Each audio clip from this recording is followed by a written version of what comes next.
Hello दोस्तों, नमस्कार। स्वागत है एक बार फिर से आप सभी के अपने प्रिय चैनल पर। दोस्तों, आपको बता दें जो अभी की सबसे बड़ी खबर आ रही है, जहां पर भारत के दुश्मनों को करारा जवाब देने के लिए और भारत को और भी ज्यादा सशस्त्र और मजबूत बनाने वाला राफेल दोस्तों इस तारीख को मिल सकता है। भारत को सबसे बड़ी खबर, और इससे भी बड़ी खबर आपको बताएंगे, जहाँ पर चीन को सबक सिखाने के लिए जापान में जुटा क्वाड नौसेनाओं का मालाबार युद्धाभ्यास शुरू। जी हाँ दोस्तों, यानी कि चीन को तगड़ा जवाब देने के लिए ये युद्धाभ्यास शुरू हो चुका है। साथ ही साथ आपको बड़ी खबर बताएंगे, जहां सिविल वॉर के बहाने पुतिन को मारने की सबसे बड़ी साजिश। जी हाँ दोस्तों, बताएंगे किसने ये रिपोर्ट छापी है, और उससे भी बड़ी खबर आपको बताएंगे दोस्तों, जहां हिमाचल प्रदेश में हो सकती है इस नेता की बड़ी विजय। जी हाँ दोस्तों, बताएंगे फिर एक बार नए ओपिनियन पोल में दोस्तों किसका बज रहा है डंका, कौन जाएगा वापस घर। जी हाँ दोस्तों, तो हर तरह की जानकारी आपको भी बताने वाले, तो आराम से बने रहेगा वीडियो के अंत तक। और अभी खबरों में आगे बढ़ने से पहले हमेशा की तरह मानते हैं कि अपना देश मोदी जी के नेतृत्व में आगे बढ़ रहा है दोस्तों,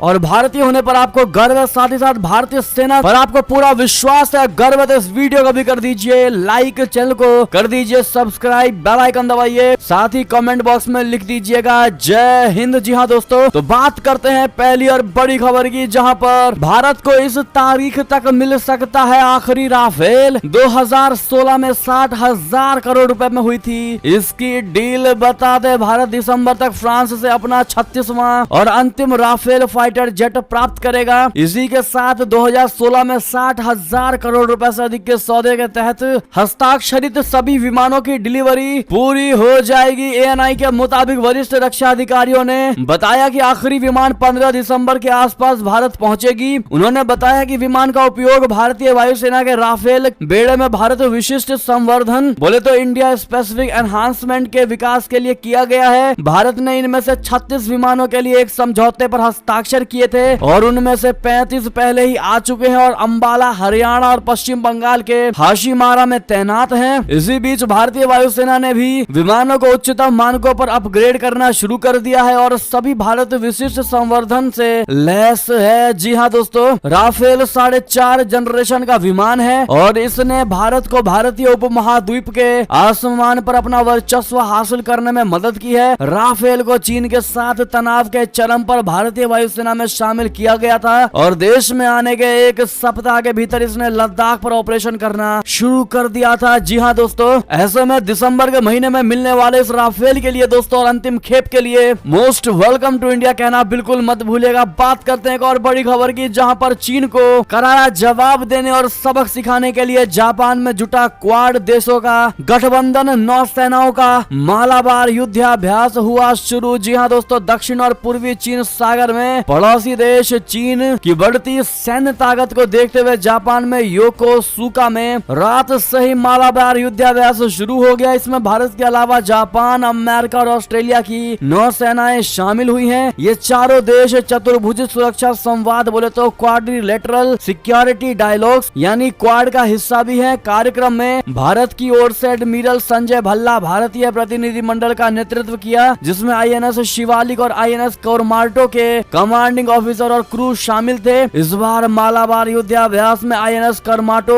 और आईएनएस शिवालिक शामिल हुई है, जो अपना रण कौशल जापान के सागर में दिखाएंगे। जी हाँ दोस्तों, ये युद्धाभ्यास ऐसे समय में हो रहा है जब दक्षिण पूर्वी चीन सागर में पड़ोसी देश चीन की सैन्य ताकत बढ़ती जा रही है, और इसके साथ ही चीन की सबमरीन भी अब हिंद महासागर में अक्सर आने लगी है। दोस्तों, ऐसे समय में मालाबार में होने वाले इस युद्धाभ्यास का असर चीन पर पड़ सकता है, साथ ही भारत का दबदबा भी बढ़ेगा और कायम रहेगा। जी हाँ दोस्तों, ऐसे में इस युद्धाभ्यास के लिए ऑल द बेस्ट जरूर कह दीजिएगा अपनी भारत की नौसेनाओं को दोस्तों। साथ ही साथ एक और बड़ी खबर की बात करें, जहाँ पर पुतिन को लेकर अब तक का सबसे बड़ा खुलासा, ब्रेकिंग न्यूज, सिविल वॉर के बहाने पुतिन को मारने की सबसे बड़ी साजिश। जी हाँ दोस्तों, TV9 के रिपोर्ट में छपी है ये सबसे बड़ी खबर दोस्तों। बता दें, रशिया में राष्ट्रपति व्लादिमीर पुतिन की सिविल वॉर के बहाने हत्या करने की साजिश का खुलासा हुआ है। खबरों की माने तो क्रेमलिन विरोधियों ने राष्ट्रपति पुतिन के हत्या की साजिश रची है। यूक्रेन वॉर से उपजे असंतोष के बहाने रशिया में सिविल वॉर करा करके पुतिन की हत्या को अंजाम दिया जा सकता है। बताया ये जा रहा है कि ये प्लानिंग पोलैंड में बनाया गया है दोस्तों, और इसी बीच पुतिन के करीबियों के भी बगावती सुर सामने आए हैं। आप सभी को बता दें कि जंग के बाद रशिया पर लगे प्रतिबंधों के चलते पुतिन के सहयोगी नाराज चल रहे हैं। इस खबर का खुलासा अमेरिका के एक समाचार पत्रिका डेली बिस्ट के हवाले से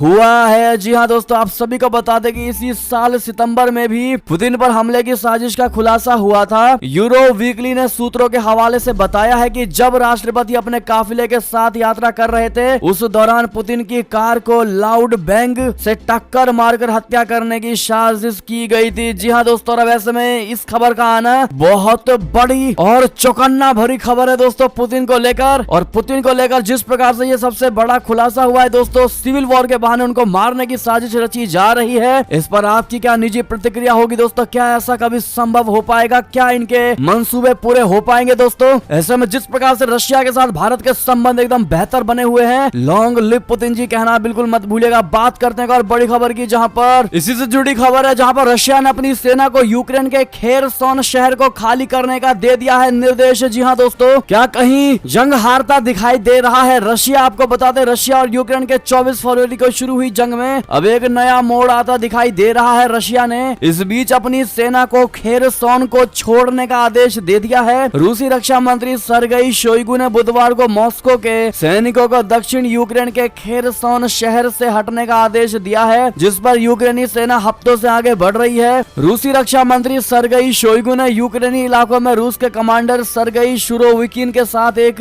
टेलीविजन बैठक के दौरान कहा कि सैनिकों को बाहर निकालना शुरू करें। रक्षा मंत्री ने कहा है कि उन्होंने खेरसान से नागरिकों को वापस खींचने और नीपर नदी के बाएं किनारे पर सुरक्षित पहुंचाने का कठिन निर्णय प्रस्तावित किया। जी हाँ दोस्तों, ऐसे में ऐसा कहा जा रहा है कि सर्गेई शोइगु की घोषणा ने रशिया यूक्रेन पर हासिल अपनी सबसे बड़ी बढ़त गंवाने जा रही है। दोस्तों, जनरल सर्गेई सुरोविकिन ने कहा है कि खेरसान शहर में आपूर्ति करना अब संभव नहीं है। रशिया के प्रभावशाली युद्ध ब्लॉगर्स ने खेरसान शहर से सेना वापस लेने के मॉस्को के कदम पर खेद व्यक्त किया है। वार ब्लॉगर्स ने इसे रूसी सेना के लिए एक काला अध्याय बताया है। जी हाँ दोस्तों, साथ ही साथ बात करते हैं एक और बड़ी खबर की, जहां पर भारतीय विदेश मंत्री जयशंकर जी ने रशिया में जो कहा उस पर अमेरिका की टिप्पणी आ गई चर्चा में। जी हाँ दोस्तों, रशिया और यूक्रेन में छिड़ी जंग के बीच भारत के विदेश मंत्री एस जयशंकर जी 2 दिवसीय रूस के दौरे पर हैं। एस जयशंकर जी मॉस्को यात्रा को लेकर अमेरिका ने भी प्रतिक्रिया दी है। दोस्तों, अमेरिकी विदेश विभाग के प्रवक्ता नेड प्राइस ने कहा है कि रूस को खास तौर पर भारत जैसे देशों से कूटनीति और बातचीत का संदेश सुनना चाहिए। नेड प्राइस ने भारत के विदेश मंत्री जयशंकर जी और रशिया के विदेश मंत्री सर्गेई लावरोव की मुलाकात को लेकर कहा है कि पिछले कुछ महीनों में भारत के विदेश विभाग से हमारी कई बार बातचीतें हुई हैं। कुछ महीने पहले ही अमेरिकी विदेश मंत्री एंटनी ब्लिंकन की एस जयशंकर जी से मुलाकात हुई थी। नेड प्राइस ने कहा है कि रूस के लिए एस जयशंकर का संदेश भारत के प्रधानमंत्री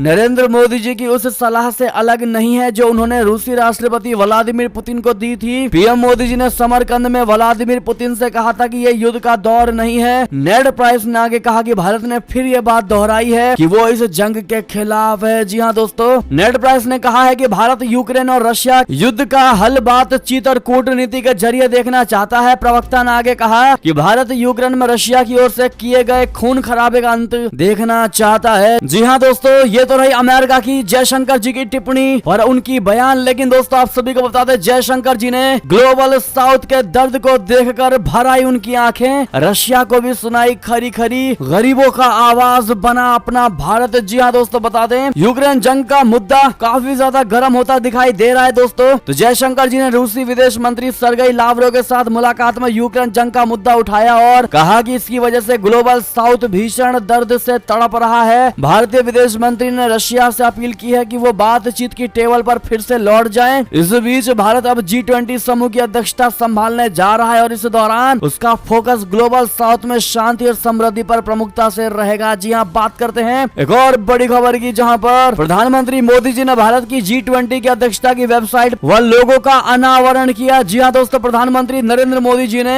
मंगलवार को एक ऑनलाइन कार्यक्रम के दौरान भारत की G20 की अध्यक्षता के लोगो, थीम और वेबसाइट का अनावरण किया। उन्होंने कहा कि भारत की G20 समूह की आगामी अध्यक्षता देश की आजादी के 75वें वर्ष में गौरव की बात है और देश के लिए एक महान अवसर है। भारत 1 दिसंबर को मौजूदा अध्यक्ष इंडोनेशिया से इस शक्तिशाली समूह की अध्यक्षता ग्रहण करेगा। 20 देशों का समूह यानी G20 दुनिया की प्रमुख विकसित और विकासशील अर्थव्यवस्थाओं का अंतर सरकारी मंच है। जी हाँ दोस्तों, मोदी जी ने अपने संबोधन में भारत की विकास यात्रा को रेखांकित किया और कहा कि स्वतंत्रता के बाद भारत को आगे ले जाने में सभी सरकारों और लोगों ने अपने अपने तरीके से योगदान किया है। उन्होंने ये भी कहा है कि भारत दुनिया को दिखा सकता है कि जब लोकतंत्र संस्कृति बन जाता है तो संघर्ष का दायरा खत्म हो सकता है। जी हाँ दोस्तों, बात करते हैं और बड़ी खबर की, लेकिन उससे पहले जिस प्रकार से भारत दोस्तों G20 देशों का अनावरण करने जा रहा है, उनको संबोधित करने जा रहा है दोस्तों, ऐसे में all the best to Modi ji कहना बिल्कुल मत भूलिएगा। साथ ही साथ बात करते हैं एक और बड़ी खबर की, जहां पर ब्रिटिश पीएम सुनक ने ताइवान दौरे पर भेजा अपना मंत्री, तिलमिलाए चीन ने दे दी बड़ी धमकी। जी हाँ दोस्तों, ब्रिटेन का प्रधानमंत्री बनने के बाद ऋषि सुनक ने अपने व्यवसाय मंत्री को 2 दिवसीय ताइवानी दौरे पर भेजा है। राष्ट्रपति साई इंग वेन ने बुधवार को ताइवान का समर्थन करने के लिए ब्रिटिश व्यापार मंत्री ग्रेग हैंड्स को धन्यवाद कहा। आप सभी को बता दें कि चीन के दबाव के बावजूद ग्रेग हैंड्स ताइवान का दौरा करने वाले नवीनतम अधिकारी हैं। साई इंग वेन ने ब्रिटिश ताइवान संबंधों में नई ऊंचाइयों और संयुक्त उपलब्धियों की उम्मीद जताई है, वो भी ऐसे समय में जब चीन की सत्ताधारी कम्युनिस्ट पार्टी ताइवान को डराने के लिए लगातार आगे कदम बढ़ा रही है। जी हाँ दोस्तों, तो उधर चीन ने ब्रिटिश मंत्री के ताइवानी दौरे पर कड़ी आपत्ति जताई है। प्रवक्ता झाओ लिजियान ने एक प्रेस कॉन्फ्रेंस में कहा है कि चीन के साथ राजनयिक संबंध रखने वाले किसी भी देश द्वारा ताइवान क्षेत्र के साथ किसी भी प्रकार के आधिकारिक आदान प्रदान को चीन दृढ़ता से खारिज करता है। झाओ लिजियान ने आगे कहा है कि बीजिंग ने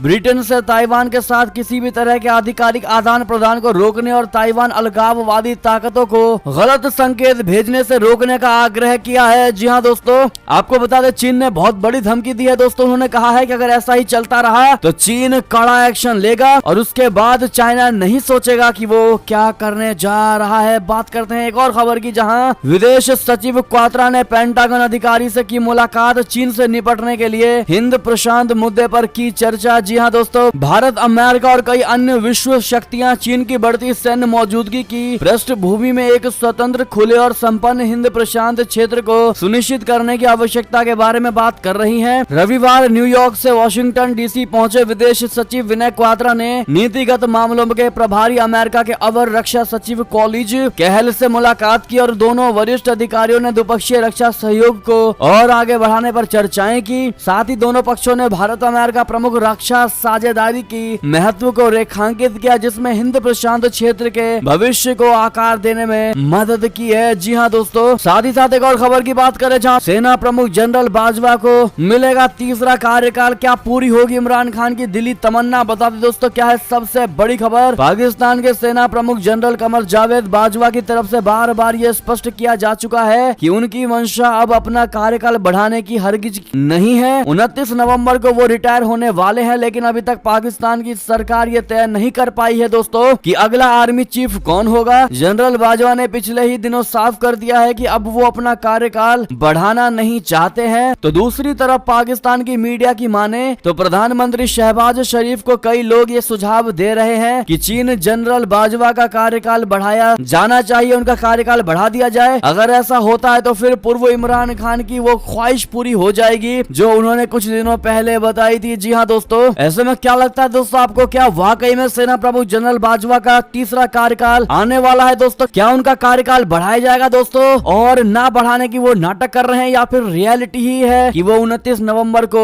रिटायर्ड हो जाएंगे? अब तो ये वक्त ही बताएगा दोस्तों। आपकी क्या निजी राय है, अवश्य अपना सजेशन दीजिएगा। साथ ही साथ वीडियो को जिन्होंने लाइक नहीं किया प्लीज लाइक कर दीजिएगा दोस्तों। वीडियो को देखते हुए बात करते हैं और बड़ी खबर की, जहां पर प्रधानमंत्री ऋषि सुनक के एक मंत्री ने दिया है इस्तीफा, सहयोगियों को धमकाने का लगा आरोप। जी हाँ दोस्तों, ब्रिटेन के प्रधानमंत्री ऋषि सुनक को बहुत बड़ा झटका लगा है। उन्हें प्रधानमंत्री बने कुछ ही दिन हुए हैं और अब यहाँ पर उनके मंत्रालय में पहला इस्तीफा हो गया है। गेविन विलियमसन ने अपने पद से इस्तीफा दे दिया है। उन पर आरोप लगा था कि उन्होंने अपने साथी सहयोगियों को धमकाया था। ऋषि सुनक ने भी उनके इस्तीफे को स्वीकार कर लिया है और एक बयान भी जारी किया है। जारी बयान में पीएम सुनक ने कहा है कि भारी मन के साथ मैंने गेविन विलियमसन का इस्तीफा स्वीकार किया है। उनके निजी समर्थन और वफादारी के लिए शुक्रिया। इससे पहले की कई सरकारों में आपका योगदान अहम रहा है। अब गेविन विलियमसन पर आरोप गंभीर लगे हैं, लेकिन वे इस्तीफा देने के बाद भी उनका खंडन करते हैं। उनकी तरफ से जोर देकर कहा गया है कि इस मुद्दे को उछालकर सरकार के अच्छे कामों से ध्यान हटाने की कोशिश की जा रही है और इसी वजह वजह से उन्होंने इस्तीफा देने का फैसला किया। उन्होंने ये भी साफ कर दिया है कि वे इस मामले में हर तरह की जांच के लिए तैयार हैं। जी हाँ दोस्तों, साथ ही साथ बात करते हैं और खबर की, जहां पर नेतन्याहू ने जीता चुनाव लेकिन प्रधानमंत्री बनने की राह में है अभी भी कई सारे रोड़े, सहयोगी मांग रहे हैं असली पावर। बता दें, पूर्व प्रधानमंत्री बेंजामिन नेतन्याहू के नेतृत्व में दक्षिण पंथी धार्मिक दलों का गठन 1 नवंबर को हुए इजरायली चुनावों में विजेता के रूप में उभरा। दक्षिण पंथी गुट ने संसद की 120 में से 64 सीटों पर कब्जा जमाते हुए इजराइल के आम चुनावों में जोरदार जीत हासिल की है। इसके साथ ही देश के सबसे लंबे वक्त तक प्रधानमंत्री रहे नेतन्याहू जी की कुछ अंतराल के बाद सत्ता में वापसी तय हो गई है। नेतन्याहू की सत्तारूढ़ लिकुड पार्टी ने संसद में 32 सीटें जीती हैं, जबकि निवर्तमान प्रधानमंत्री यायर लैपिड की येश अतीद को 24 सीटें मिली है। दोस्तों, कुछ ही दिनों में इजराइल के राष्ट्रपति इसहाक हरजोग नेतन्याहू को सरकार बनाने का न्योता देंगे। जी हाँ दोस्तों, ऐसे में चुनाव तो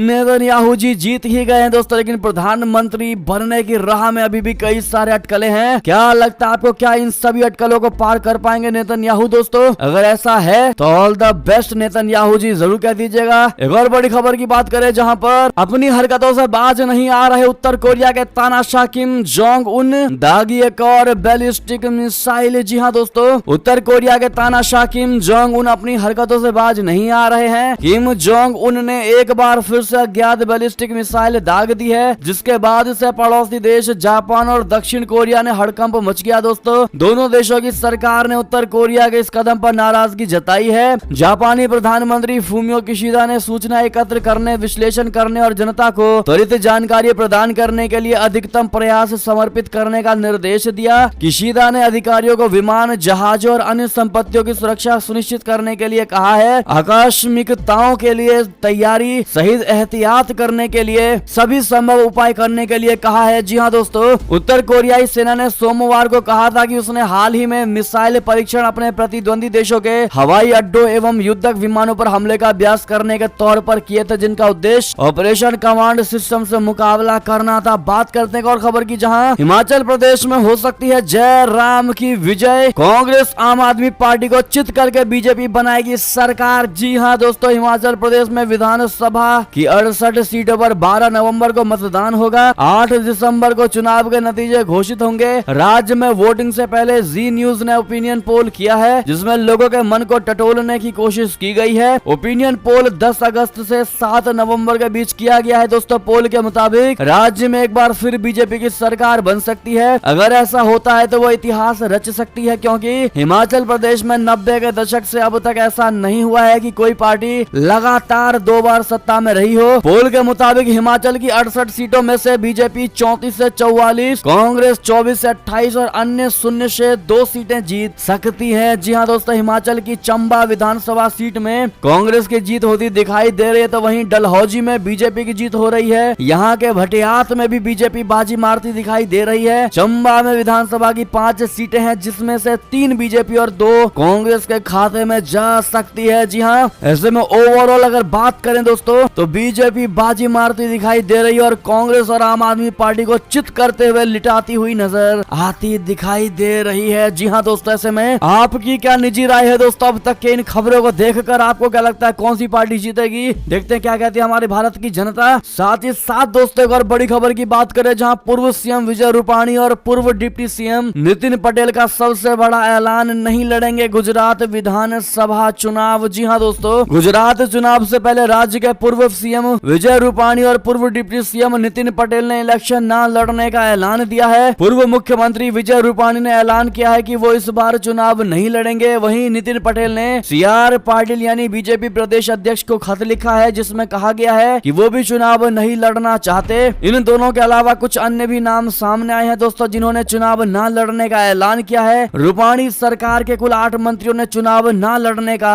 ऐलान किया है। जी हाँ दोस्तों, इन्होंने ये फैसला क्यों लिया अब तक साफ नहीं हुआ है, लेकिन इनके ऐलान से तो यही लगता है दोस्तों कि भारतीय जनता पार्टी किसी और को सीएम बनाना चाहती है अगले चुनाव में। आपकी क्या निजी राय हो सकती है दोस्तों, इसको लेकर कयास वाली राय जरूर दीजिएगा। साथ ही साथ बात करते हैं और बड़ी खबर की, जहां पर अखिलेश यादव और जयंत चौधरी साथ मिलकर लड़ेंगे उपचुनाव। खतौली में रालोद तो मैनपुरी, रामपुर में सपा का होगा प्रत्याशी। बता दें, उत्तर प्रदेश में रामपुर, मैनपुरी और खतौली में होने वाले उप उपचुनाव में समाजवादी पार्टी और राष्ट्रीय लोक दल मिलकर चुनाव लड़ेंगे। समाजवादी पार्टी ने अपने हैंडल से ट्वीट करके इसकी पुष्टि की है। इसके साथ ही पार्टी ने यह भी साफ कर दिया है कि इन तीनों सीटों में से कौन सी सीट किसके खाते में जाएगी और किस सीट पर सपा या आरएलडी के प्रत्याशी चुनाव लड़ेंगे। रामपुर और मैनपुरी में सपा प्रत्याशी चुनाव लड़ेंगे और खतौली से रालोद अपना प्रत्याशी उतारेगी। जी हाँ दोस्तों, आपको बता दें कि यूपी में 3 सीटों पर उपचुनाव होने की डेट तय हो चुकी है। 5 दिसंबर को यूपी उपचुनाव के लिए वोट डाले जाएंगे और 8 दिसंबर को नतीजे आएंगे। 2 विधानसभा सीट और 1 लोकसभा सीट पर उपचुनाव होना है। जी हाँ दोस्तों, इसमें मैनपुरी लोकसभा सीट सपा संरक्षक मुलायम सिंह यादव निधन के बाद सीट खाली हुई थी। साथ ही साथ बात करते हैं और बड़ी खबर की, जहां पर आरबीआई ने बदल दिया एफडी के बड़े नियम। जान लीजिए वरना हो सकता है बड़ा नुकसान। बता दें, अगर आप भी फिक्स्ड डिपॉजिट करते हैं तो जान लीजिए कि आरबीआई ने एफडी के बड़े नियम को बदल दिया है। आरबीआई ने एफडी से जुड़े नियमों में कुछ समय पहले ही बदलाव कर दिया और ये नए नियम प्रभावी भी हो चुके हैं। आरबीआई के रेपो रेट बढ़ाए जाने के फैसले के बाद कई सरकारी और गैर सरकारी बैंकों ने भी एफडी पर ब्याज दरें बढ़ाना शुरू कर दिया है। इसीलिए एफडी कराने से पहले ये खबर बहुत जरूरी है आपके लिए दोस्तों। दरअसल आरबीआई ने फिक्स्ड डिपॉजिट यानी एफडी के नियम में बड़ा बदलाव किया है और ये बदलाव ये है कि अब मैच्योरिटी पूरी होने के बाद अगर आप राशि को क्लेम नहीं करते हैं तो आपको इस पर कम ब्याज मिलेगा और ये ब्याज सेविंग अकाउंट पर मिलने वाले ब्याज के बराबर होगा। अभी आमतौर पर बैंक से 5 से 10 साल की लंबी अवधि वाले एफडी पर 5% से ज्यादा ब्याज देते हैं, जबकि सेविंग अकाउंट पर ब्याज की दरें 3% से 4% के आसपास होती है। जी हाँ दोस्तों, साथ ही साथ एक और खबर की बात करें, जहां पर सेमीफाइनल जीतते ही पाकिस्तानी कोच ने भारत को दी खुली चुनौती। फाइनल मैच को लेकर कह दी बड़ी बात। बता दें, T20 वर्ल्ड कप 2022 के पहले सेमीफाइनल में गेंदबाजों के बेहतरीन प्रदर्शनों के बाद फॉर्म में लौटे कप्तान बाबर आजम और मोहम्मद रिजवान के अर्धशतकों के दम पर पाकिस्तान ने फाइनल में जगह तो बना ली है। पाकिस्तान ने न्यूजीलैंड को 7 विकेट से हराकर ये बड़ी जीत कल दर्ज की। इसी बीच पाकिस्तानी टीम के मौजूदा मार्गदर्शक बोले तो मेंटर मैथ्यू हेडन ने टीम इंडिया को लेकर एक बड़ा बयान दिया है। मैथ्यू हेडन ने मैच के बाद कहा कि मैं फाइनल में भारत को देखना चाहता हूं क्योंकि ये मुकाबला काफी हद तक बेहद रोमांचक होगा, लेकिन ये अकल्पनीय है। आपको बता दें कि टीम इंडिया का फाइनल में जगह बनाने के लिए आज इंग्लैंड को हराना होगा और भारत इंग्लैंड के बीच 10 नवंबर यानी आज एडिलेड ओवल में मैच खेला जाना है दोस्तों। ऐसे में उनका जो ये कहना है दोस्तों कि ये अकल्पनीय है, अकल्पनीय का मतलब यही हुआ दोस्तों कि भारत फाइनल में नहीं जा पाएगी, ऐसा उन्होंने चैलेंज दिया है। ऐसे में दोस्तों आप क्या जवाब देना चाहेंगे और आज के मैच को देखते हुए अपनी राय सुझाव जरूर दीजिएगा मैथ्यू हेडन को। साथ ही साथ दोस्तों इंडिया जीतेगा कमेंट में जरूर लिख दीजिएगा। और ये थी अब तक की सारी बड़ी खबरें। आपको हमारी खबर कैसी लगी? आशा करता हूँ बहुत अच्छी लगी होगी। अगर थोड़ी भी अच्छी लगी है तो इस वीडियो को अभी अपने भाई बंधुओं में व्हाट्सएप, फेसबुक, ट्विटर के जरिए पूरे भारत में शेयर करना बिल्कुल मत भूलिएगा दोस्तों। अभी कर दीजिए इस वीडियो को लाइक, चैनल को कर दीजिए सब्सक्राइब, बेल आइकन दबाइए, साथ ही कमेंट बॉक्स में लिख दीजिएगा जय हिंद जय भारत। तो मिलते हैं आप अगली बड़ी खबर में दोस्तों, तब तक अपना ख्याल रखिएगा। आप सभी का बहुत बहुत धन्यवाद। जय हिंद जय भारत, जय श्री राम, वंदे मातरम, हर हर महादेव।